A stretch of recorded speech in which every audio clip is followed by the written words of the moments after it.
Hello, नमस्कार. श्री स्वामी समर्थ सगळ्यांचं माझ्या यूट्यूब चॅनलमध्ये खूप खूप मनापासून स्वागत. तर आजच्या व्हिडिओमध्ये मी तुम्हाला माझं मॉर्निंग रुटीन कसं असतं ते दाखवणार आहे. तर सकाळची माझी सुरुवात म्हणजे शुचिर्भूत होऊन त्याच्यानंतर सगळ्यात पहिलं महत्त्वाचं काम म्हणजे मी सकाळचे जे श्लोक असतात आपले ते लावत असते. सकाळी श्लोक ऐकल्याने, श्रवण केल्याने घरात एक आल्हाददायक वातावरण निर्माण होतं, तसेच आपल्या मनालासुद्धा प्रसन्न वाटतं. म्हणून सगळ्यात महत्त्वाची गोष्ट ही जी मी करत असते, आवर्जून न चुकता करत असते. त्याच्यानंतर दुसरं महत्त्वाचं काम म्हणजे झाडू काढून घेणं. कारण की सकाळ आणि संध्याकाळ ही लक्ष्मी घरी येण्याची वेळ असते आणि त्यावेळेला आपलं घर स्वच्छ असणं खूप महत्त्वाचं असतं. कारण आपल्या सगळ्यांनाच माहिती आहे लक्ष्मी मातेला स्वच्छता खूप प्रिय आहे. म्हणून ज्या घरात स्वच्छता असते तिथे लक्ष्मी मातांचा अखंड वास असतो. त्या स्थिर स्वरूपात तिथे वास करत असतात. तर फक्त लक्ष्मी माताच नव्हे तर इतरही जे आपले देवता असतात, आपले ग्रामदैवत, कुलदैवत यांचीसुद्धा कृपादृष्टी आपल्यावरती असते. कारण स्वच्छता ही देवलोकांपासून ते मनुष्य लोकांपर्यंत सगळ्यांना प्रिय असते. तर त्याच्यानंतर सुरुवात झाली किचनपासून. तर किचनमध्ये सगळ्यात महत्त्वाचं म्हणजे मी आता चहा बनवत आहे. कारण की देवपूजेच्या आधी मी चहा घेत असते. बरेच लोक देवपूजा करायच्या आधी काही घेत नाहीत, पण माझी सकाळची सुरुवात मात्र ही चहानी होत असते. तर आता मी माझ्यासाठी चहा बनवून घेत आहे आणि मग त्याच्यानंतर देवपूजा करणार आहे. तसेच महत्त्वाचं म्हणजे आजच्या व्हिडिओमध्ये मी तुम्हाला माझ्या झाडांची म्हणजे बाल्कनीत जी काही छोटी छोटी रोपं आहेत त्यांची मशागत कशी करते ते सुद्धा दाखवणार आहे. पहाटेची अर्थातच सकाळची आपली जी ही वेळ असते ना, ही खूप महत्त्वाची असते. म्हणून या काळात आवर्जून प्रत्येकाने, कारण धावपळीच्या धकाधकीच्या जीवनात आपल्याकडनं वाचन होत नाही, पण आपण किमान श्रवण तरी करावं. म्हणून सकाळच्या काळात जसं तुम्हाला जमेल तुम्ही मोबाईलवर किंवा टी व्हीवरती तारक मंत्र, अथर्वशीर्ष, तसेच सकाळचे जे काही आपले नित्य श्लोक असतात ते जर लावून श्रवण केलं तर कामं करता करता आपलं ती देवपूजासुद्धा होते. म्हणजे मनाची देवपूजासुद्धा होत असते. म्हणून वाचन करणं प्रत्येकाकडून शक्य नाही झालं तरी ही गोष्ट मात्र प्रत्येकाने आवर्जून करा. कारण की याच्याने घरात खूप पॉझिटिव्हिटी निर्माण होते. त्याचबरोबर जी काही वाईट शक्ती, वाईट बाधा आपली असते किंवा आपल्या मनात जे काही वाईट विचार चालले असतात ते काही काळासाठी का होईना ते शांत होतात आणि एक नवीन ऊर्जा स्तोत्र आपल्या शरीरात निर्माण होत असतं. म्हणून सकाळची ही जी सेवा आहे ना, ही खूप महत्त्वाची आहे. तर चहा पाणी सगळं झाल्यानंतर मी आता देवपूजेकडे वळली आहे. तर रोजची जी माझी देवपूजा असते ती अगदी साधीसुधी असते. रोजच्या देवपूजेत मी खूप काही करत नाही. अगदी साधी देवपूजा असते ज्याच्यात दिवाबत्ती करणं, कर्पूर आरती करणं, त्याचबरोबर मी स्वामी स्तवन, गणपती अथर्वशीर्ष अशा साध्या श्लोकांचा पठण करत असते. तर ही जी काही 1-2 श्लोक आहेत ती मला तोंडपाठ आहेत. त्याच्यामुळे मग ते देवपूजा करता करता म्हणजे दिवा लावताना, ओवाळताना, आरती करताना ह्या गोष्टींचं पठण मी करून घेत असते. आपलं आयुष्य कितीही धकाधकीचं असो पण किमान रोज सकाळ संध्याकाळ आपल्या देवघरात म्हणजे देवांपाशी उजेड हे झालंच पाहिजे. किमान दिवा लावण्या इतका वेळ तरी आपल्याकडे प्रत्येकाकडे असावा असं मला वाटतं. कारण मान्य आहे रोजच्या धकाधकीच्या जीवनात खूप सेवा होत नाही, पण किमान दिवा लावणं, धूपबत्ती करणं, त्याचबरोबर घरात देवापाशी, तुळशीपाशी निरंजनं लावणं, तर एवढी साधी जी देवपूजा असते ती प्रत्येकाकडून घडावी. जसं मी नेहमी म्हणत असते की घरात जर पॉझिटिव्ह वातावरण असलं तर पूर्ण जे आपलं कुटुंब असतं ते पॉझिटिव्हिटीने भरतं. आपल्या घरातली नकारात्मकता दूर होते, भांडण, कटकटी, आजार पण कमी होत असतं.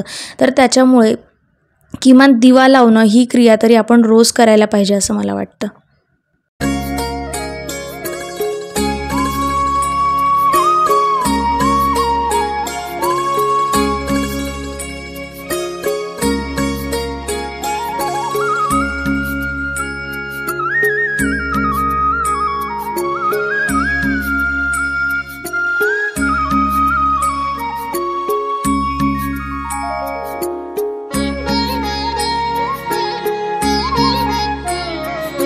सकाळची देवपूजा आटोपल्यानंतर झाडांना पाणी घालणं हा सुद्धा दैनंदिन जीवनातला महत्त्वाचा भाग आहे. कारण की आता उन्हाळ्याचे दिवस सुरू आहेत आणि झाडांनासुद्धा आपल्यासारखं खत पाण्याची आवश्यकता असते, नाहीतर ते कोमेजून जातील. तर खूप अशी झाडं नाही आहेत माझ्याकडे, अगदी मोजकीच झाडं आहेत. तर तेवढ्या झाडांची काळजी घेणंसुद्धा खूप महत्त्वाचं आहे. तर बाल्कनीच्या लगतच म्हणजे रस्ता आहे, हायवे आहे.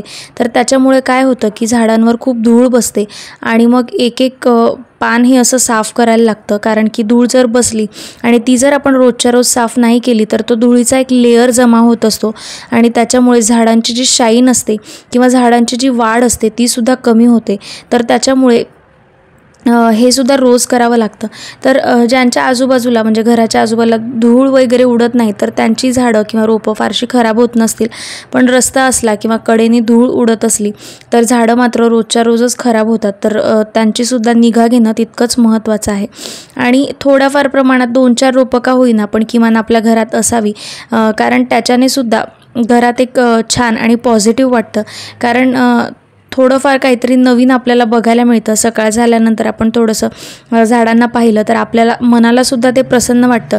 किंवा येता जाता जेव्हा आपण घरातनं फेरफटका मारतो, कुणी आलं आपल्या घरात तर ते एक पॉझिटिव्ह स्तोत्र आहे आपल्या घरातलं असं म्हणायला हरकत नाही. त्याच्यामुळे किमान 1-2 झाडं तरी आपल्या घरात असावी असं मला वाटतं. कारण झाडांना पाहिल्यानंतर मनाला एक फ्रेशनेस येते, म्हणजे आनंदसुद्धा वाटतो. आणि हे जे माझं नवीन घर आहे तर इथे आजूबाजूला बऱ्यापैकी झाडं आहेत. त्याच्यामुळे आपसुकच एक निसर्गमय वातावरण निर्माण होतं. तर आता मी तुम्हाला दाखवते की माझ्याकडे कुठल्या कुठल्या प्रकारची झाडं आहेत. तर अगदी 4-5च झाडं आहेत मोजून. जसं तुम्ही बघितलं मनी प्लांट जे आपलं असतं त्याचे 2 ते 3 रोपं आहेत. त्याचबरोबर कढीपत्त्याचंसुद्धा झाड मी आता नुकतंच लावलं आहे. छोटंसं रोपटं आहे, अजून त्याला वाढायला बराच वेळ आहे. तर मनी प्लांट जे आहेत ना तीसुद्धा मी घरच्या घरी वाढवली आहेत. तर ते एक आहे. त्याच्यानंतर आपलं सगळ्यात महत्त्वाचं म्हणजे तुळशीचं जे वृंदावन आहे ते आपल्या प्रत्येक घरात असायला हवं. त्याचबरोबर हा जो तुम्ही वेल बघताय हा आहे गोकर्णाचा वेल. तर याचं एक विशिष्ट म्हणजे या गोकर्णाला डबल जे फूल आपण म्हणतो की डबल पाकळ्या येतात. तर जसं सिंगल गोकर्ण असतं तर त्याच्यातलं हे डबल आहे. तर हे दिसायला इतकं सुंदर आणि याचा रंगसुद्धा इतका छान आहे ना की काय सांगू.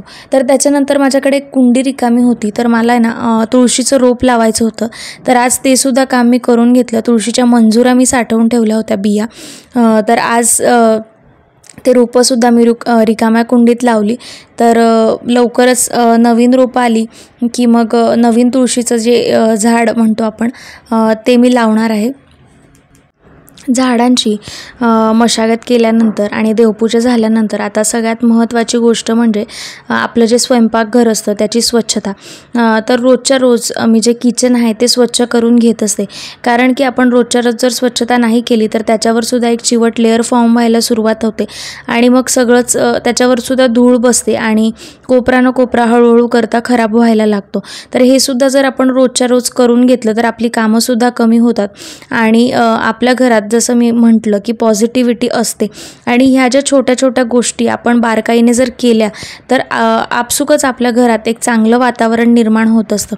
कारण की जिथे धूळ असते किंवा कचरा जमा होत राहतो किंवा जर आपण घराची काळजी घेतली नाही तर याला जे आपण म्हणतो ना ती नेगेटिव्हिटी असते आणि ती जर वाढत राहिली तर आपल्या घरात जे भांडण कटकटी किंवा जे नैराश्य असतं किंवा आपल्याला मन आपलं प्रसन्न नसतं तर ह्या गोष्टींना वाटचाल मिळते. तर त्या कमी करण्यासाठी प्रत्येक गृहिणीने गृहिणी नव्हेच तर कुटुंबातील प्रत्येक जणांनी ही काळजी घेतली पाहिजे की आपलं घर जे आहे ते स्वच्छ असावं. कारण आपण जिथे राहतो ती जागा जर स्वच्छ आणि आल्हाददायक असली तर आपल्या घरात ज्या गोष्टी आहेत त्यासुद्धा चांगल्या घडतात. कारण मन जेवढं आपलं प्रसन्न असतो आपण शरीराने जितकं प्रसन्न असतो ना तर तशाच गोष्टी आपल्या घरात घडत असतात. तर त्याच्यामुळे स्वच्छता ही सुद्धा खूप महत्त्वाची आहे. तर प्रत्येकाने आपलं घर जे आहे ते नीटनेटकं ठेवलं पाहिजे. अशा प्रकारे होतं माझं रोजचं मॉर्निंग रुटीन. तर थोड्याफार प्रमाणात सगळ्यांचं मॉर्निंग रुटीन म्हणजे प्रत्येक गृहिणीचं किंवा ज्या वर्किंग वुमन्स आहेत त्यांचं अशाच प्रकारचं असतं, सेमच असतं. काही थोडेफार प्रमाणात बदल असतात, काही गोष्टी मागे पुढे होतात, पण रोजची जी रुटीन कामं आहेत कदाचित ती प्रत्येकाची सेमच असतात. त्याचबरोबर सगळ्यात महत्त्वाचं म्हणजे आमचा टिफिन पण असतो आमच्याकडे. पण आज तो नव्हता म्हणूनच मी मॉर्निंग रुटीन शूट करू शकले. कारण की सकाळी जर सगळ्याच कामांची धावपळ असते तर त्या काळात हे शूटिंग वगैरे असं सगळं काही जमत नाही. पण आज टिफिन नव्हता त्याच्यामुळे मी मॉर्निंग रुटीन शूट करू शकले. माझ्या सकाळच्या रुटीनमधल्या काही गोष्टीच मी तुम्हाला दाखवल्या, ज्या मी रुटीनमध्ये करत असते. बाकी ज्या काही आहेत त्या मागे पुढे होतच असतात, किंवा काही आज असतात, काही उद्या नसतात, किंवा काही वाढीव कामं असतात. तर अशा प्रकारे होतं माझं मॉर्निंग रुटीन. माझं तरी असं असतं, थोडंफार प्रमाणात धावपळीचंच असतं, प्रत्येक गृहिणीचं ते तसंच असतं. तर तुम्हाला कसा वाटला आपला आजचा छोटासा व्हिडिओ मला कमेंट करून नक्की कळवा. आणि तुमच्या रुटीनमध्ये माझ्या रुटीनपेक्षा काय काय वेगळा फरक असतो ते सुद्धा मला कमेंट करून सांगा. आणि आपल्या चॅनलला लाईक, शेअर आणि सबस्क्राईब करायला विसरू नका, जेणेकरून येणाऱ्या नवनवीन व्हिडिओजचे अपडेट तुम्हाला मिळतील. तर पुन्हा भेटूया अशाच एका नवीन व्हिडिओसोबत. तोपर्यंत सगळ्यांना श्री स्वामी समर्थ.